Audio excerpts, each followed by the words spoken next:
Welcome to Cybersecurity Growth, a show for aspiring and existing cybersecurity leaders. I am your co-host, Sean Valley, Managing Director and CISO of Cybersecurity Growth. I am also a musician here on Twitch and elsewhere under the name Music by SV, but more on that later. Welcome to episode number 22, Security Awareness Training, Part 2. And hello to my co-host, Garrett Gross. Hello, Garrett. Hello, Sean. How are you? I'm great. It's been a little while since we've been here, a couple weeks. I mean, we generally try to do the show every 2 weeks. I think it's been 3 since the last time we actually hit the go live button. So very excited to be here as we are, likewise. I guess we're towards the official end of summer, the official start of fall. That excites a lot of people. Me, in some sense, it does. But anyways, I'm excited to be here. I'm excited to pick up on a topic that we started several weeks back, and now it's about time for us to wrap up that topic. So what are you up to? How you been? Great. It's actually fake fall here in Austin. We get like a fall teaser, and then it goes right back to summer for a couple weeks, and then we actually get into fall sometime around December. Oh, nice. I looked out in my front yard in the lovely part of New England, and I saw my first tree where the leaves turned red this week, and I pointed and I was like, everybody look, red leaves. So it's the foliage is officially here. That's awesome. Yeah, I'm jealous. All right. We're going to get into a couple things this week. First off, just a heads up on our agenda this week. We're going to focus today on our hot topic. We'll get into that in just a moment. But before we do that, as we like to shout out new folks who have joined us, who have followed us, want to thank all the folks who are joining us in many different facets. But I'm looking over here since I'm on Twitch at the moment, and I want to say thank you to a few new followers who have joined since the last time we got together. Now, the first follower I see here is Scap0, SKAAAP0, Scap0. Thank you for the follow. Nice. This is going to be interesting. Elbravit, thank you for the follow. And then finally, Sonoy99, thank you for the follow. Those are our new Twitch followers, and always happy to butcher every single name by saying I'm always so entertained by you doing that. It's so great. We've been keeping an eye over on YouTube. It seems like our YouTube count is going up. So thanks, folks, for watching, listening, and obviously these shows are also available on audio as well. We put these on podcast feeds a couple days after we do the recording. So thanks, folks, for listening, watching. Hopefully you're getting something useful out of this. Maybe you're learning something, and maybe some entertainment. I don't know. Yep. All right. Let's get things started. Before we jump into our hot topic, I'm excited that we're going to get right into things. But before we do that, as we start every single show, we need to share with the people our attire for the day. And so I'm going to start things off with you, Garrett. I'd like for you to let me and all our friends at home know, Garrett, hey, who are you wearing today, Garrett? Yeah, so this one's a pretty special shirt. So oftentimes, the shirts that we get from the software, especially the security software industry, they come in different kind of striations, and some will be publicly available. Some might just be for the employees of that company, maybe for a booth or something. And then there's a special category, which is like internal, i.e. non-sanctioned, i.e. probably illegal in some way. Oh, no. So what I'm wearing today is I am wearing a complete copyright infringement case of one fellow employee a huge Grateful Dead fan at Rapid 7 decided to make a steal your face shirt with the Rapid 7 logo inside of it. I won't dime out who that was, but let me just tell you, wearing this shirt in the office way back in the day was fine, and everyone really got a kick of it until I got to the marketing floor. I was going to say, did something happen when you walked by marketing? Oh, absolutely. A couple of people were like, take that off immediately. And I'm like, whoa, HR, I don't think you actually want me to do that. But But yeah, this was it's one of my favorite shirts. It's something that, not many people have ever seen I or have not seen whatever. that. And No, it's the first I've seen. I love how you had it off camera while we were prepping for the show yeah, today. I didn't So want to show I had you. no idea what you had. I could just see like you have kind of this like powder blue shirt on, and then all of a sudden you backed up and there's the Grateful Dead skull with the Rapid 7 logo embedded in there. And why do I think I know the person who may I definitely Oh, know the team that likely broke all the mhm. rules and made this happen when I might know I I'm might know sure the you know person. exactly who that was. That's so good. Never seen that shirt before, and I'm sure we'll get a cease and desist, and this won't be on Oh, YouTube. I sure hope so. So, Sean, Yeah. we'll turn it back on you. Why don't you let the folks at home know who you're wearing? All right. Well, I got a fresh one that came from Black Hat this year, as I get a stack of Black Hat shirts. The one here, it says, hold on, I gotta move the mic out of the way. It says, "Don't let your S bomb be an F bomb." Ooh, that's a little risque. On the back, it says Ooh. Sonotype, so it's a Sonotype shirt. So if you don't know what Sonotype is, it's kind of um, software supply chain software, security supply chain software stuff, AppSec stuff. Garrett, do you know what they do? Do you know what Sonotype does? I don't think Yeah. I do. I know what an F-bomb is, though, but I Yeah. don't. And so like software bill of materials, the SBOM, the software bill of materials. So if you think about folks who are building software, um, good to have kind of that. I like to think of it as like the menu or the recipe of what your software is Mhm. made up of. What third-party libraries do you have in there? What of your Yep. own stuff did you build? Oh, hey, oh, now that I realize that you've kind of created this recipe, we've learned that your custom software that you're selling to people is actually 80% someone else's code and only Yep. 20% your code. There's the software bill of materials, kind of like the recipe of stuff that exists. So Sonotype is a product that helps people kind of build those things and other things in the software like security space.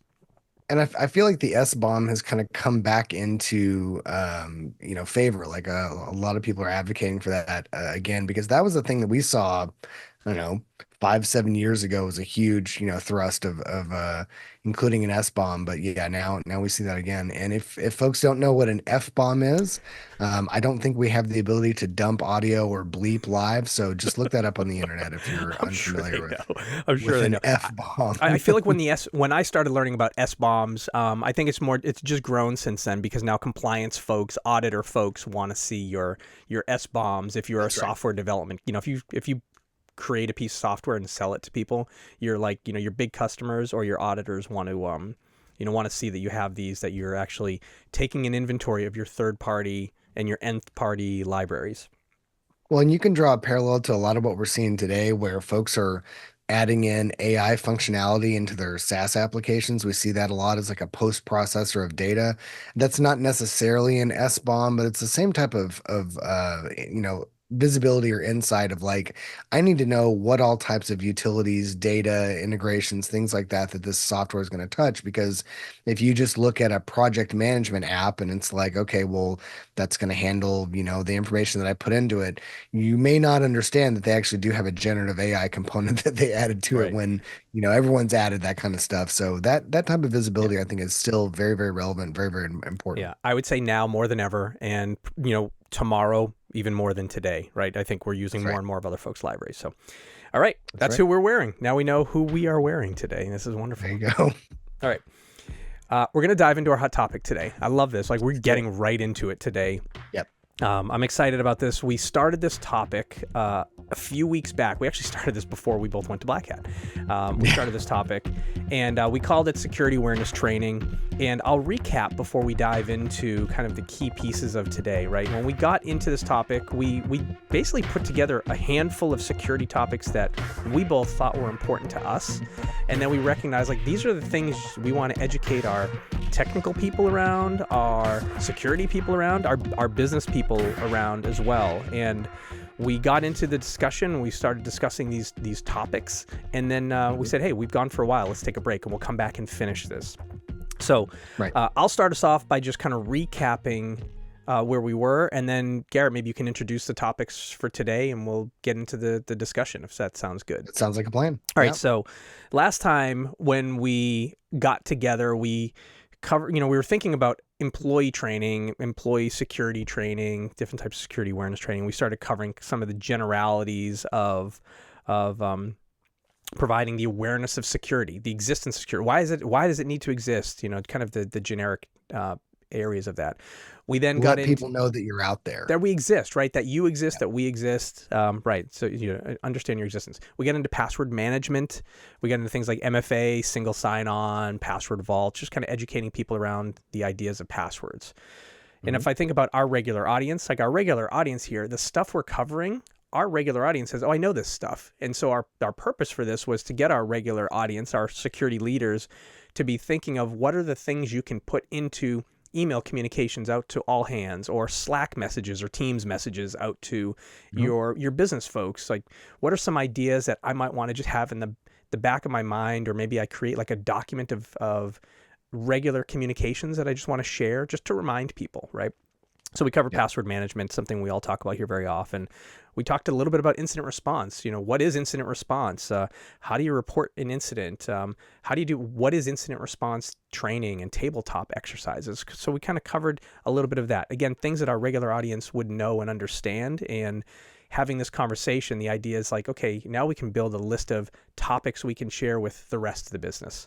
IT folks. These are HR, also things that you can discuss with your employee base, your user base, cohorts immediately. These are not things that you have to necessarily, pay for. I mean, just do a little bit of research, documentation, put together this type of awareness training, and then off you go. It's something that I personally would advocate as being at the top of your list of things to start with when building a security posture. And you think about, so those are the topics we covered, and think about like forms, email, work with your communications teams to get access to the the email list where you can say, I want to email all employees, like a topic. That's right? And you can pull from one of these ideas, or you have your own like announcements channel in Slack or Teams, right, where you want to do that. Or maybe you can get yourself on the agenda for your next like company-wide all hands, right? And if you're like, I don't know, but I don't know if I'm ready for the all hands in front of the whole thing. Well, maybe you can get in front of a couple departments, right? So, smaller departments, and pick any one of these topics.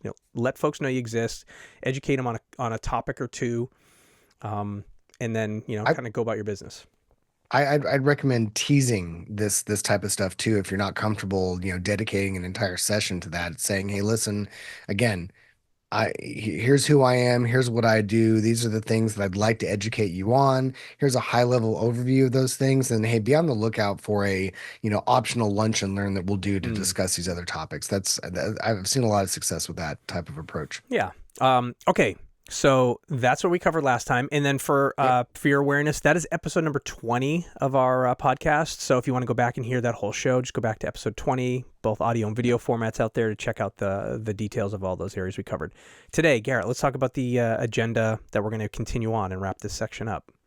Okay, so we've got 3 more topics to discuss that still kind of fall under this, security awareness training umbrella. They're going to be phishing, which also includes smishing, vishing, all those ishings. Oh, I heard a new one this week. Maybe you'd already heard it.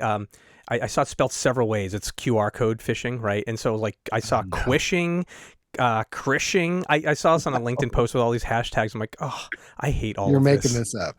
No, it's real. I'm sure there's a company out there that's got it. And like I saw quishing, like, oh, so gross. I mean, it exists, and we'll definitely talk about quishing now that you mentioned it, but phishing, just kind of as a general overview term, we're going to talk about one of my favorites, social engineering, which, we'll probably dive deep into that, but that's definitely something that can be used against you, but can also be, used for, we'll say good, maybe. And then we'll round it off by talking about operational security, or OPSEC, which is something that every organization should at least be aware of, and how to limit the amount of information that they're just kind of putting out there. We'll talk about what OSINT is and things of that nature. That sounds good. I had comments on every single one of these. I'm like, I'll save until we get into them, because I love all these topics.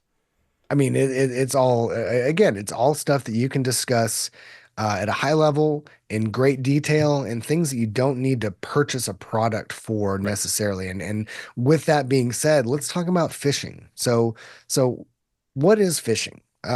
Sean, you want to give us just kind of a quick definition of what phishing is? So I'll give you basic definition, right? If you think about phishing, it's the idea. You'll hear the words phishing, you'll hear the words spear phishing, and then we'll probably throw a whole bunch more out there, right? Phishing is the idea of a bad actor trying to get a user's attention by way of email in most cases. And the idea is they are phishing for a victim, right? They're phishing.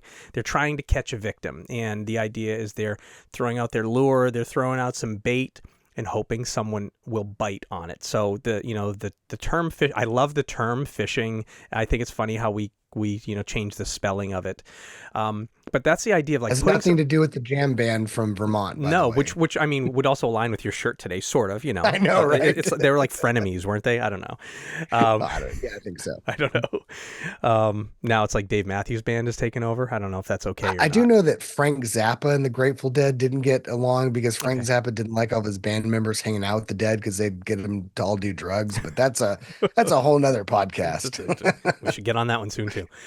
So phishing, the idea of throwing out some bait, hoping you'll get a bite. And the idea is like, I may throw out the bait and the idea is like, I'm going to throw it towards, a pool of fish and hoping any one of those fish will bite, right? That's kind of the idea of it. So sending out an email that is a fake email that's enticing to get someone to act, and that act can be a bunch of things.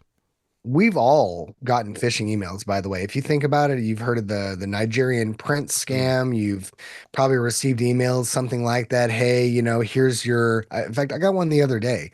We'll just say many years old and way out of school, but I got an email the other day asking me about my student loan repayment. Ooh. And I'm like, I don't think you got your target analysis correct on this one, but it's exactly like Sean said. It's a way to get your attention, and then oftentimes is paired with a way to compromise you, whether that is, hey, call this number, click on this link, reply to this text. I mean, it's some way to engage you in some sort of additional, criminal act. And what we see a lot are, malware attached to emails. We'll see ways to capture your credentials. Like one of the ones that I've seen in the past, I think it was the SurveyMonkey one, where they sent out a survey and they're like, "Hey, we need you to answer this survey, but it's a sensitive one, so we need you to log in with your Google or Microsoft credentials." And of course,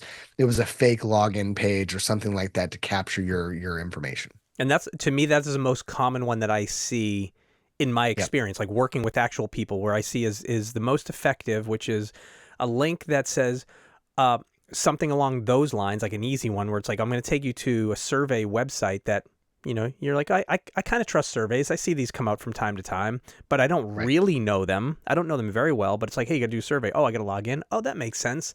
I got to provide my single sign-on, login, either my Okta or my, Microsoft, login. And you're right. Well, so maybe they're asking for your personal Gmail, your personal, live.com, whatever, or maybe they're asking for your corporate. The idea in that case is like, hey, some bad guys created a capture portal to just capture usernames and passwords. And again, the phishing idea is like, let's see how many of these we can capture, and then let's see of all those we've captured, which ones we can actually do something with. Bad, but it really runs the gamut, because you're gonna I'm sure a lot of folks listening have gotten the text messages from their CEO asking them to go purchase, $500 in Applebee's gift cards. And, I need them immediately. And that's the kind of raises the point that a lot of these phishing, vishing, smishing. So vishing is going to be this type of contact over phone. Smishing is going to be this contact over text. They're all usually operating on some sense of urgency of, hey, this is something that you need to pay attention to now. I need you to respond. And again, a lot of times you'll get these texts from your CEO, and ours are hilarious too, because and not to give too much of my talking about OPSEC, give too much of my personal information away. Our CEO would never sign their texts with their name and title, but everyone that we see is like, hey, Garrett, are you free? I'm in an important meeting and I need your help. Sign my name, CEO and founder of Blah Security. So, a lot of them are easy to spot. A lot of them are very obvious. Again, the ones that are, the Nigerian prince scam. I mean, everyone knows about those, but I gotta tell you, there are plenty that are very legit looking and very hard to navigate. So, it's definitely, it's not so easy these days to just spot these from afar as you would think. Mm-hmm. Yeah, I think it's I think it's really interesting. So again, a little bit of overview of what phishing is, right? So think about educating your folks on phishing. This gets into the areas of like, okay, you know, running phishing simulations. So the idea of maybe getting some third-party software to help run some phishing simulations. There's lots of software out there that does this, free and cheap and expensive, right? There's lots of options out there to do phishing simulations. So, there's this idea of, okay, we know we've got email security controls in place that are capturing things, but we also know they don't capture 100% of the things. Some of us may have tools that give us some statistics of saying like roughly how many do they capture. So we know we have to be on the lookout of educating our people, because we know phishing emails don't always just come into the corporate email box. Like we just talked about it. They sometimes come in as text messages. So the education is kind of important. They also might come into personal Gmails, or, in Gmail's good at capturing some of these, not all of these. There's tools out there that capture these, but if I'm a bad guy, I'm going to learn the rules that these tools use to capture, and I'm going to figure out how to, circumvent them. Let's also talk about not everyone has that type of tooling available to them. I mean, again, you mentioned that Gmail has a pretty good kind of built-in, filtering, but a lot of these really elaborate campaigns that are, spoofing senders and things of that nature, you might need a pretty elaborate email security suite to spot that. And I don't know about you, Sean, but that's not always been available in every place that I've worked. Either we couldn't afford it because usually these tools are exorbitantly expensive, or we just had bigger fish to fry. In fact, I'll harken back to my former boss, Sean, who would say, if it's not SSO and it's not MFA, we're not doing it right now because that's what we need today, which again, that's a prudent approach of, hey, let's start with the basics. Maybe this, advanced email analysis just isn't going to it isn't going to happen today. Yeah, it's not showing up on today's OKRs, right? It's not today's highest priority, but we know it's on the list, but we won't get to it today. That's right. Yeah. Well, and you can't boil the ocean, but both from a financial perspective, but also just a people power perspective. Like you don't have the bandwidth to run all of these solutions at once and get them deployed and working and yada yada. So that leads me to my first question on this topic. How do you run a phishing simulation, and do you need to buy phishing simulation software? Before we get into this, I'll provide you with an anecdote of when I worked at Rapid7 and we bought a phishing simulation software. The company did. We're going to offer that. And I don't know, it went live for what, Sean, like 2 weeks before they shut it down? I remember as soon as I caught wind of that, I phished my entire team, like my boss, my coworkers, everyone else around us. Everyone got phished, and believe it or not, wildly successful because you're using a phishing simulation software that carefully crafts these emails to look very, very legit. And again, if the call is coming from inside the house, you have some additional functionality. You can actually spoof, this coming from your domain. So if it's available to you, sure. Like the last operational gig that I walked into, we were already a client of a KnowBe4, which was a phishing simulation software. So absolutely, I'm going to use that because it's available to me. But Sean, I'll put the question to you. If you don't have something like that, do you need to buy a phishing simulation software suite? You don't need to, and I'm not going to name other names. Many of them don't come to mind, but there are free phishing simulation tools that exist. Yep. Hit Google. Be careful, because maybe some of the things you find when you Google this might actually be phishing. Right. They may be social engineering you into phishing software. Anyways, we'll get into that. But they do exist, right? So do your research. Do a little bit of background. There are tools out there for the folks who don't have the budget and aren't likely to get the budget that can help you set up phishing simulations. Now, they're going to take a little bit more, people power to get up and running. They're going to take a little bit more people power to get integrated with your SMTP and your email servers and your authentication servers. They're going to take a little bit more people power to you have to put in some circumvention tools for phishing software so that the phishing software can make it through your email security filters. And some people might argue, why would you want this to go through your, filters when it's catching the other stuff? And the argument still stands that you're catching some percentage, likely a high percentage of phishing emails, unlikely that you're catching 100%. If you are catching, and you have statistics that show you're catching 100%, maybe just keep educating people and don't do phishing simulations. Right now we're talking about phishing simulations themselves. So there's tools out there. There are free. And then the commercial tools, Garrett mentioned one. It's funny, I have one of their stickers from Black Hat. The Know Before sticker. It says, you can't go back, little Back to the Future. That's right. Talk about someone who's probably going to get sued. You can't go back. Talk about someone who's probably going to get sued for putting that logo on a sticker. I mean, maybe not. I don't know. Probably. Anyways, like tools like Know Before and others, like there's several others that exist out there. They're expensive tools. The idea of them is it's kind of a low touch capability to get those things online, right? They plug right into your identity source, and they pull your user base from your identity source. And so very quickly they can be like, oh, here are all your people. And then here's your people based on different groups, maybe by departments or by like full-time, permanent, or contract. So you can, and then they also have templates that they're updating on a regular basis. So there's a reason for the paid solutions, but there are low-cost, no-cost solutions that just take a little bit more people power. I like the templates. And again, just to be clear, we don't have a sponsor. So I'm not, not being paid by mentioning Know Before. It's just the one I have experience with. And I will say that their templates are really, really good. And what I liked about them is that they would have, kind of gradations of like, how obvious do you want this to be to, spot? So if you fish out to your user base with an easy one and, no one falls for it, maybe you try a more advanced one. And that's why I would advocate that if you do have it in your budget, if it is an initiative that you're looking to take on, that's why I would say those suites do pay off, is that you have the ability to set up campaigns.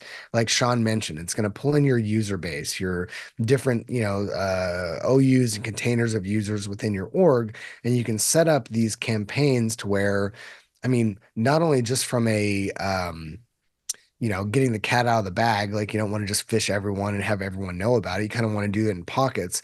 But it also, I mean, just think about the coverage of having to run these campaigns. You can do them kind of iteratively so that, you're not spending all your time running these phishing campaigns. And that's what I really appreciated. That, in addition to the tracking of who's falling for this and what and to what degree, and maybe you even have some automated training that comes on the back of that type of operation.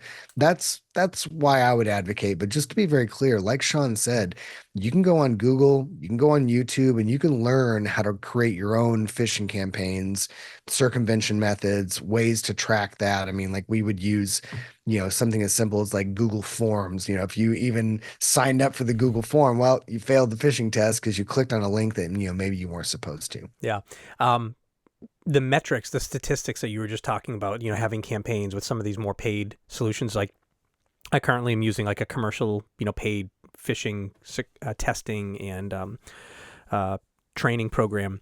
And one of the great things I do is I leverage that, and I review the results on a regular basis, and also bring those results to, this is like going back to the business. I bring it to our security steering committee, which is made up of business executives, not nerds, right? Not tech nerds, not security nerds. They're made up of business executives. There are some tech and some security, minded folks in there, but primarily it's business leaders. And so I'm looking to bring them stories, right? Very important when I'm talking, like, when you talk to the board or you talk to your like business executives, like you want to tell them stories and not just show metrics, but I want to tell them stories. And I oftentimes will bring this topic up to discuss, how likely are we to get phished, and and the likelihood and the potential impact if that were to happen, based off of real data from our own internal campaigns and training sessions. And and it helps our executives understand the risk that really exists versus them just saying, we're spending a whole lot of money on this cybersecurity stuff.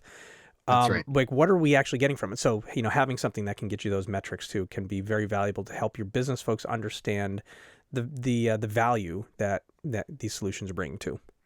And I will say that by and large, threat actors aren't trying to compromise your, edge firewall or things of that nature. Like the softest target is definitely the user. I'm sure we've harped on this many, many times throughout the podcast, but this phishing, that is the most viable entry point to any organization out there because again, users are they're the weakest link, and that sounds cliche to say that, but this can be the precursor to, I mean, it has been the precursor in the past to a lot of the largest hacks that we've seen out there. I mean, you talk, and I'm just kind of recalling some from memory, the EA hack back in 2021, where they, held, I think it was FIFA for ransom. That was the result of Right. someone socially engineering their way through Slack, which I guess that's slishing. Oh God, I don't know. it just gets worse. Chishing, It gets if worse. it's chat, chishing. Phishing. But no, it truly is. It can be that entry point, and educating your users on just first and foremost what this is and that this exists is a great first step to bolster your awareness. Now, we mentioned when folks fail these phishing simulations, the follow-up very quickly is to do some training. Mm-hmm. Well, what does training entail? And I'd love to hear your thoughts on this, Sean, as well. But I would say first and foremost, training that this stuff exists, and then from there, training how to spot these phishing emails or these phishing voicemails or texts or phone calls or whatever.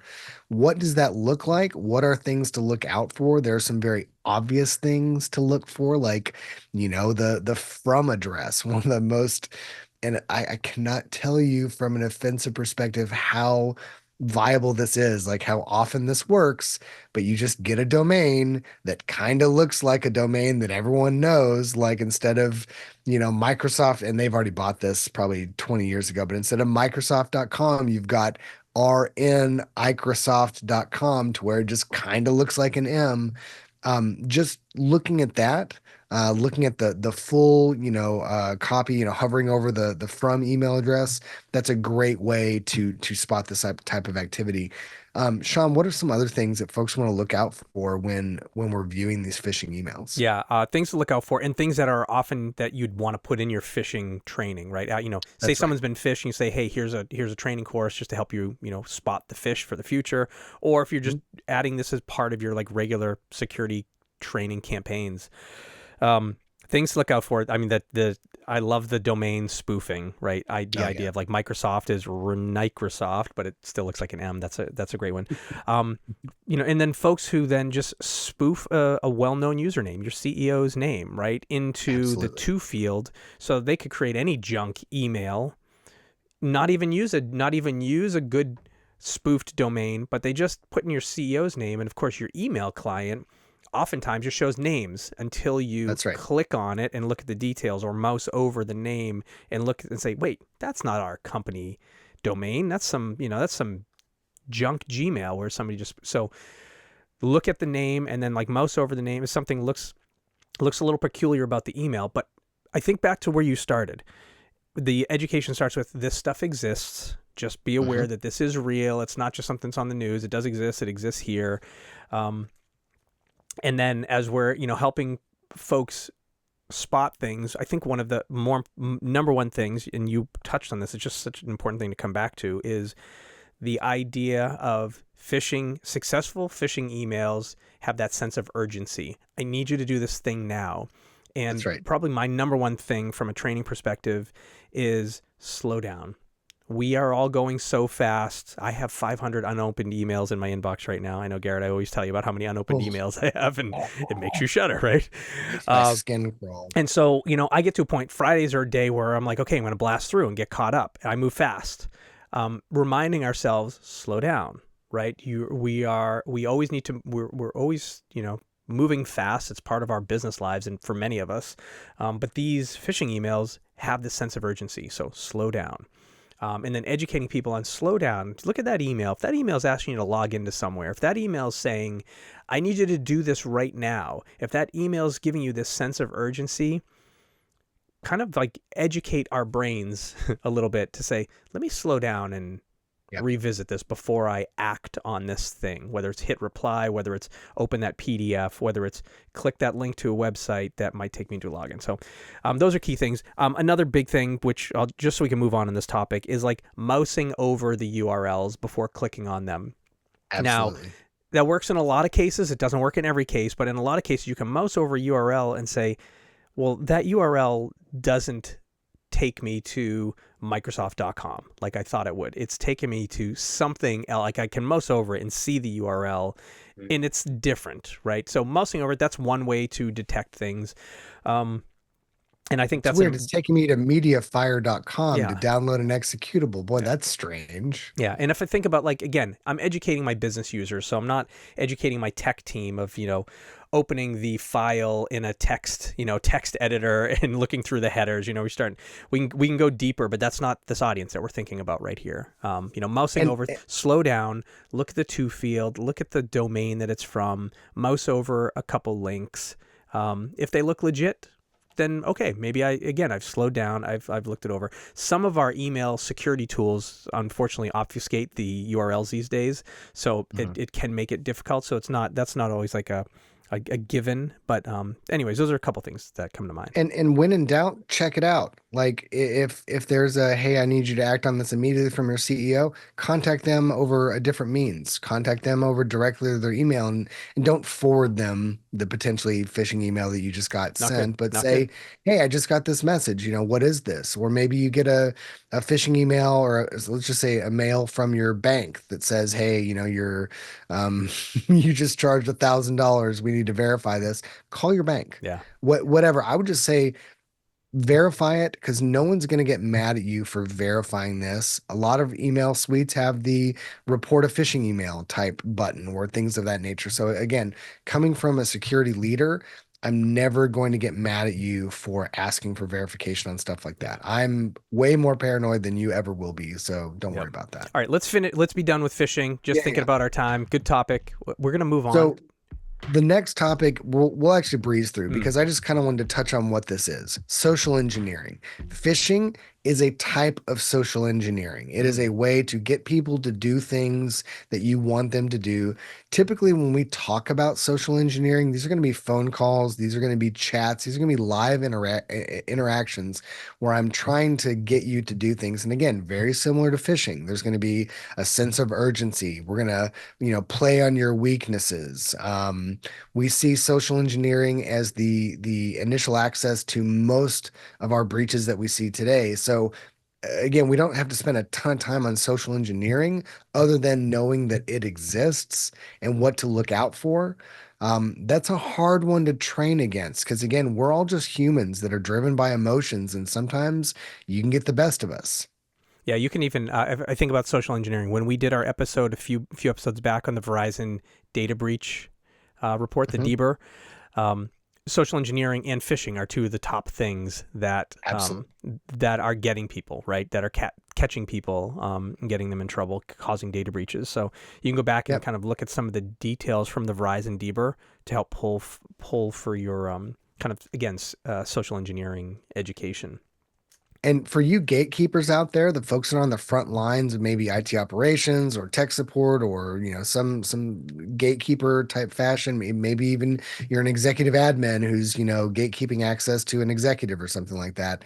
Again, don't be afraid to verify. Don't be afraid to seek alternate methods to make sure that this person is who they say they are. No one's gonna fault you for that. I mean, you're not going to get in trouble. I'll just say that. So let's move on. Let's talk about OPSEC. Let's talk about operational security, because I think this is a big one. Well, I think this one's funny. I have seen this so many times before you even get into the definition of this. I see this so many times, and I even see it from our own colleagues in the industry. There is security operations, and there is operational security, right? SecOps and OPSEC. SecOps, OPSEC. You'll get to the definition in a second, but I will just say this out loud. I will die on this hill. They're two very different things. There are a lot of our friends who actually use them interchangeably, and they're different things. So we're talking about OPSEC today. Garrett, back to you. They're not even in the same category. No. I'm not going to define security operations for you. Security operations. No, we don't want to confuse it. No, we're talking about OPSEC today. OPSEC is the process of maintaining security in your day-to-day operations, most specifically in how you share information about yourself.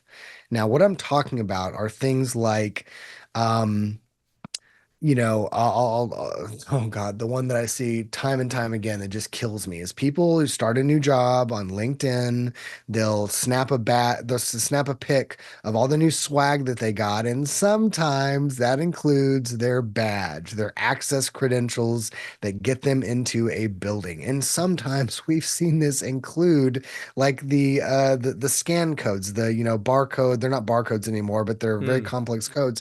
I'm telling you, as someone who's done this before, I can capture that image and I can recreate that badge very, very quickly. We see this in conferences. People will say, "Oh, I'm attending the blah blah blah conference." Okay, there's two problems, or at least two problems there. First and foremost, you're showing me your conference badge. So I have details on that conference, on how to spoof not only just general entry into that conference, but I might be able to masquerade as you. As a third and kind of final blow, I know that you're not at home. So if I'm into good old breaking and entering and I want to go and break into your home, I know that you're gone for at least a couple hours because you're living in, Spokane and this conference is in Seattle. I put two and two together and I'm like, well, I got a 4 hour window to go break into your house and, steal things that you might have. We see that all the time. Social media posts, I'm going on vacation. Those are the worst. Those are the ones that I'm just like, I'm what are you going doing? on vacation versus, again, thinking about OPSEC, the idea of Post I'm afterwards. going on vacation. You now let folks know, not going to be at work, not going to be attending my systems, not going to be at home, not going to be watching my stuff at home, That's versus right. a different approach to OPSEC if you just love to share, which is I just went on vacation, and Yeah, here's some photos of just the share vacation I went afterwards. on. I'll tell you after the fact. Just because of the fact you're getting into this reminds me of a story from. I'm going to go back 15, 20 years. I had a side. I'll call it a side hobby versus a side hustle, very much into the video gaming industry, not just playing games and sitting on the couch and eating Cheetos and drinking Mountain Dew all night long, but actually like I was involved in the industry and I watched some friends in the industry on Twitter back in its heyday talking about, all the travel they were doing, visiting different gaming companies and conferences. And I was like, wow, this person is just oversharing. And then they came back from one of their travels and I had mentioned to them on the side, I'm like, I think, you might be oversharing. And they just loved it. They came back and then I saw the post on Twitter saying their house was broken into while they were traveling and ransacked. And, because they overshared their home because they were so big into the industry that they loved to show off all their gear and stuff and then, let people know they weren't home. What I watched this one happen in real time, and it was just like it was the OPSEC fail. Like someone just overshared, all excited about their life, not realizing there are bad people out there, and it only takes one. It's not. They're not saying there's millions, but there's bad people out there who are looking for the opportunity to cause harm, and by Yep. oversharing, you're just welcoming it. Well, one that I can think of that I can't really go into detail about, but someone very similarly said, "Hey, I'm going on vacation to a very remote location of the world." And that allowed a threat actor to masquerade as them and contact their workplace and say, "Hey, it's Jeff. I'm on vacation in Tahiti." Definitely not where they went, but hey, I need to commit this final piece of code, and so I need a MFA backed token to authorize my access to GitHub or whatever that was. That's definitely not what it was, but that type of oversharing just gives threat actors the ability to use that against you. I'm not as paranoid about this anymore, but even things like a Nest thermostat that profile you when you're away and when you're not, if that information was compromised, that could be used against you. So without going too deep on this topic, the whole point about this is don't overshare this information that could be possibly used against you. You don't have to always think like a hacker, but there's plenty of OPSEC training that, again, if you're going to train your users on operational security, all you have to do is go online and get a very basic enumeration of the rules of how to not, divulge too much information about who you are, what you do, what you're doing. But the problem is, and I am one of those tinfoil hat type of persons that I don't have a real social media presence. I am the outlier. Most people love to share what they're doing and get that dopamine hit when someone clicks a like on their post or whatever. So it's something that you absolutely have to let people know exists. Yes, it has happened. Here are some concrete examples of where it's happened in the past. And here's how you can avoid this type of compromise. Because again, it's just like an organization saying, well, I'm too small to get hacked. Baloney, you're not, and you're not, I'm not important enough to not get hacked. Baloney. Because here's the thing. If I'm trying to attack an organization, I'm not looking always to compromise the IT operations engineer. I'm looking to compromise, Jeff in finance, who I can use that access to get access into something else and then pivot and then escalate. Like it's a whole game. And it really is a chess game. You have to kind of think several steps ahead of how this information could be used against you. Yeah. You talked a little bit about LinkedIn a while ago, and I think LinkedIn has become, and this is not new, this is like in the last several years, one of the most rich places for bad folks to go and scoop up data from an OPSEC perspective. If you think about LinkedIn, what do most of our friends, and family do? Like get a new job. They're so excited about the new job they got. They update their LinkedIn right away. Hit the button that hits save, and they also check the box that says, share this with your network. And LinkedIn now has these nice little animated graphics that pop up and say, so-and-so got a new job at this place. I'm a bad guy. I'm watching LinkedIn for those types of message. Oh, you got a new job? Oh, well, the salespeople, by the way, watch this as well. And they're like, oh, you got a new job with this new title? Okay, I'm going to come after you, right? So let's think like the bad guy, not the sales guy, two different people. Yep. But I'm going to figure out how to leverage that, because now I'll say, oh, now I can. We talked about phishing. I'm going to spear phish you now. I'm going to possibly craft an email, or maybe take one of my email campaigns and now modify it to go directly towards you and your new company and your new role. Absolutely. And actually send this to you, hoping that you will react on it. Maybe I'll pretend I'm a vendor trying to sell you something, and I'm not. So LinkedIn is this unfortunate, it's this unfortunate problem of the greatness of the internet and the terribleness of the internet all at once, which people are excited to share about their advances in business and career. Yet it's public information. Your LinkedIn is public information, and folks monitor that and will use that against you. So there's that risk of oversharing your new job, your new company, your new title, the description of your job in LinkedIn. These are real issues, and I say it from experience. Like have watched attacks occur after LinkedIn job updates were posted, right? Absolutely. I've seen somebody update their LinkedIn. I've seen someone update their LinkedIn post, new job, new role, new title, new company.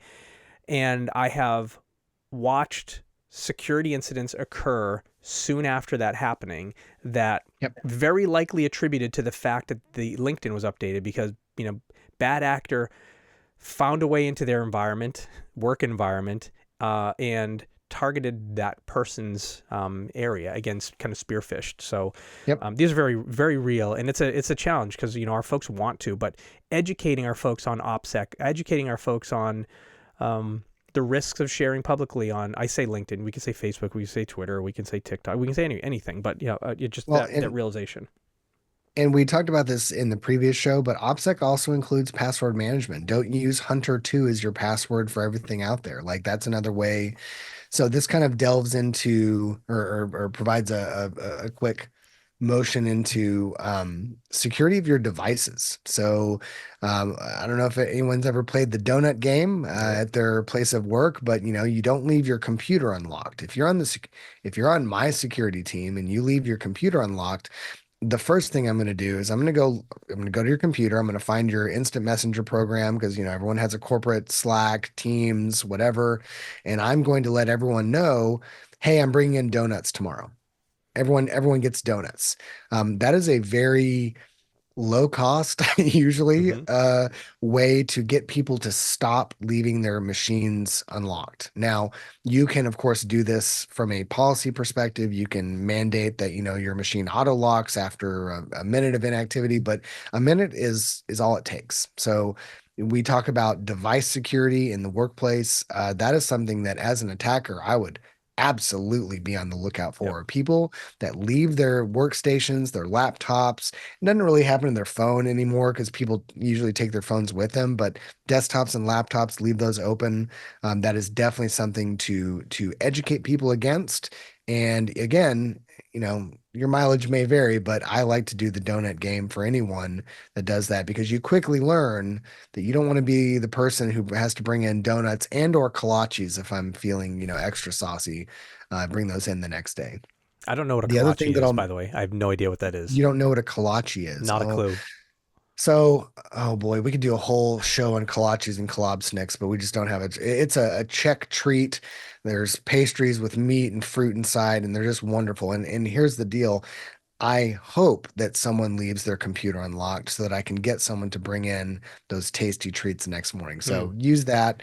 The other thing before we move on from this topic that I want to talk about, and this is something that I will admit to be guilty of in the past, definitely not within the past 10 years, is going to hacker conventions and bringing your work stuff.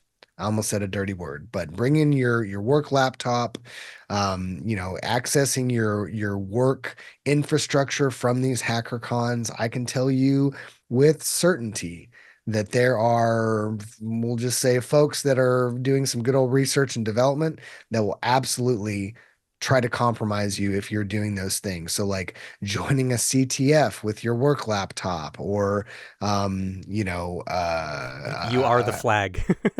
You are the flag. You are the flag that is to be captured, possibly. Exactly. Or, I'm going to go, take some calls from the hacker con, and I'm going to log into my corporate CRM or whatever. Like, again, there are ways to do that securely if you absolutely have to, but I would recommend, just for future reference, if you're going to go to one of these hacker cons, especially something like DEF CON, where it's, and the other ones that we won't talk about, but those cons where there is active exploitation going on, I would just leave your work stuff at home.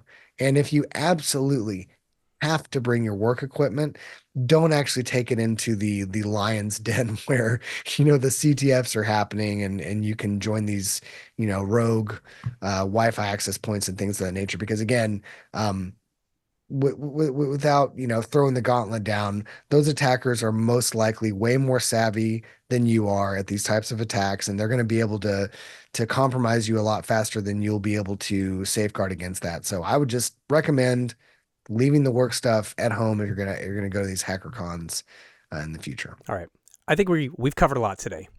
We have covered a lot. Okay, so if we go back to our security awareness training episode number 1, part 1 and part 2, we covered just general security awareness. We covered password management. We covered incident response. Today we delved into phishing, smishing, quishing, vishing, all the ishings. We got into social engineering. We got into OPSEC. Great show. To me, I love this topic. Again, as we're speaking to our existing and aspiring cybersecurity leaders. These shows specifically are focused around how do we educate our business folks around topics that we are all familiar with. And so our goal was to give some ideas and some topics that maybe you can take away and put into potentially communications that you share out ad hoc, or communications you add to your regular security training programs, however they may be. So this is a lot of fun for me. I'm glad we got to do this, Garrett. Absolutely. And I want to thank our friends who've been hanging out in chat with us. I see Godsmack 006G. Thank you for hanging out with us. Godsmack, hey. Yeah, it's good to see some friends who we know from the Twitch areas. All right. It is time for us to wrap up this week. We want to thank everybody for watching live or watching the video afterwards and listening. Absolutely. Yes, I am Sean Valley. I'm the creator of the show and the music here on Cybersecurity Growth. You can find all of our shows at cybersecuritygrowth.com and deep details at cybersecuritygrowth.com/blog. You can find me on most of the social places under @SeanValley or @cybersecuritygrowth. If you like the show, please tell your friends. If you hate it, tell all your adversaries. Tell all the quishing folks out there. Please like and subscribe and leave like 5 stars. If you could leave a review, something along the lines like, the show is great. I learned something on how to educate folks around security awareness. Or I learned that OPSEC and SecOps are two different things. That's also fantastic. Yes, thank you. Garrett doesn't do a whole lot of the socials. So, Garrett, where can people find you? Oh, well, just to let everyone know, I'm going on vacation this... whoa, almost messed up there. No, I'm not really on the socials, but I'm pretty easy to find. You can look me up on probably one of those professional social media sites if you absolutely have to find me. But yeah, really appreciate being a part of the show. I think this is something that is both near and dear to both of our hearts of getting this awareness out. So hopefully you learned something about that. And we always love the feedback. So let us know if you agree, disagree, anything like that. We want to hear from you. Yeah, I always, when I'm searching for Garrett, I usually log into my AOL Instant Messenger. He's hanging out in there in a chat group, so it's I'm on fantastic. ICQ these days. Yeah, that's fantastic. It's always good when we catch up there. All right, this week we covered security awareness training part 2. We are generally live on Twitch every other week, Fridays, usually at 1:30 p.m. Eastern. Today we started a little bit earlier just because of our schedules, and usually 10:30 a.m. Pacific and 6:30 p.m. GMT, and then we're in your YouTubes and your pod feeds a few days later. So we expect to be back to our regularly scheduled program, and we've got the next several topics already queued up and ready to go. So we hope you folks will join us the next time we get together. All right. Thanks so much, folks. Bye. Bye.